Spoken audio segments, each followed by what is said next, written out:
Hello students, आज हम intermediate first year maths के बारे में देखेंगे। मैंने मेरे प्रीवियस वीडियो में आपको पेपर 1B के सिलेबस के बारे में बताया था। इस वीडियो में हम आज पेपर 1A के सिलेबस में देखेंगे।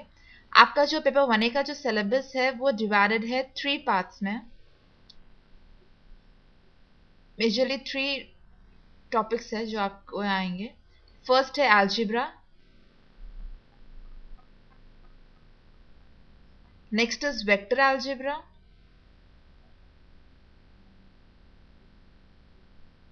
and third is trigonometry.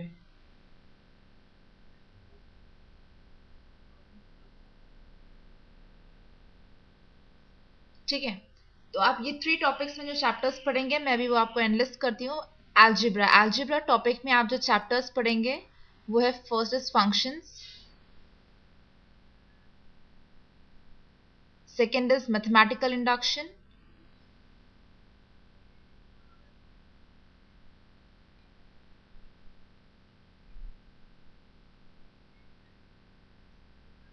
third is matrices.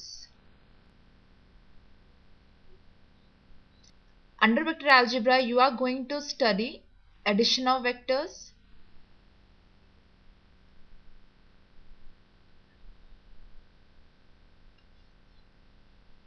next is product of vectors,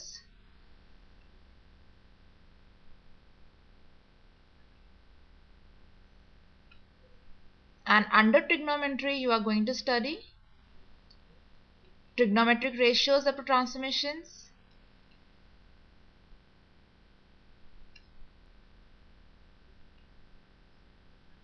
and seventh is trigonometric equations,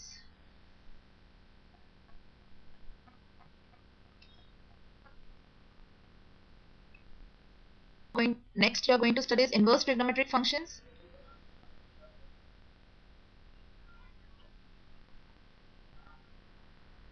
inverse trigonometric functions, next is hyperbolic functions,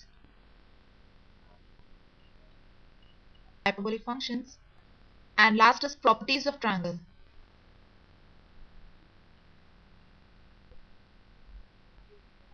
Properties of triangles. So in total आपके पास paper 1A में भी है 10 chapters under these 3 major topics. Okay, so अभी आप chapters आपने तो अभी देख लिया है। अभी हम आपका जो है ना एग्जाम का पेपर पैटर्न देखेंगे। आपका एग्जाम का जो पेपर पैटर्न है that is same as the paper pattern of paper 1B। तो आपने अगर 1B का जो मैंने सिलेबस आपको दिखाया, अगर वो वीडियो आपने देखा तो आपको डेफिनेटली एग्जाम का पैटर्न समझ में आया होगा। लेकिन फिर भी मैं आपको जो है ना पेपर 1A में भी आपको एग्जाम का पैटर्न दिखाऊंगी। ठीक है, आपको इसमें 3 सेक्शंस होते हैं, first section, second section and third section. First section जो होता है आपका BSAQ सेक्शन होता है, जिसमें आपको 10 क्वेश्चंस दिए होते हैं, उसमें से आपको 10 क्वेश्चंस आंसर करना होता है and each question carries 2 marks. तो इन टोटल आपके 10 क्वेश्चंस के हो गए हैं 20 मार्क्स। ओके, और आपका सेकंड सेक्शन होता है वो SAQ सेक्शन होता है, जिसमें आपको 7 क्वेश्चंस दिए होते हैं, उसमें से आपको कोई 5 क्वेश्चंस आंसर करना होता है, यानी कि आप कोई 2 क्वेश्चन छोड़ सकते हैं। ठीक है, और इसमें ईच क्वेश्चन जो है कैरी करता है 4 मार्क्स। तो आपके वैसे 5 क्वेश्चंस के 4 मार्क्स है, ईच क्वेश्चन के कितने होते हैं 20 marks. And third section is the LAQ section, जिसमें आपको अगेन 7 क्वेश्चंस दिए होते हैं, उसमें से आपको कोई 5 क्वेश्चंस आंसर करना होता है,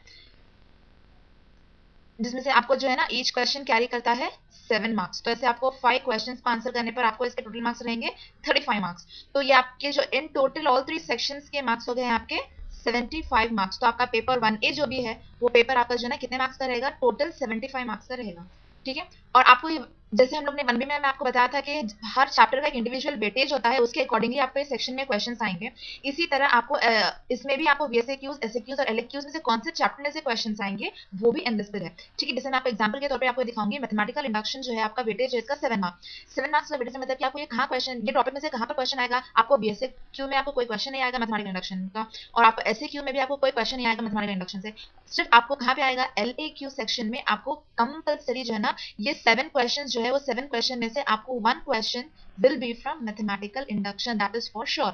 तो if you are perfect, अगर आप परफेक्ट हैं मैथमेटिकल इंडक्शन में और प्रॉब्लम्स में, तो आप 1 क्वेश्चन जो है 7 मार्क का वो आप कॉन्फिडेंटली अटेम्प्ट कर सकते हैं। ठीक है, तो इसी तरह हर चैप्टर का इंडिविजुअल वेटेज है, वो आपको जब मैं चैप्टर्स पढ़ाऊंगी उसका आपको इंडिविजुअल वेटेज दिखाऊंगी। ठीक है, अगर आप इसमें कुछ डाउट है, कुछ क्वेरी है, आप पूछ सकते हैं, you can comment down, I definitely reply I hope कि आप लोग को ये सब सिलेबस और एग्जाम का पैटर्न क्लियर है, और नेक्स्ट वीडियो में हम आपका फंक्शंस के बारे में देखेंगे, ठीक है, फंक्शंस टॉपिक्स को स्टडी करेंगे।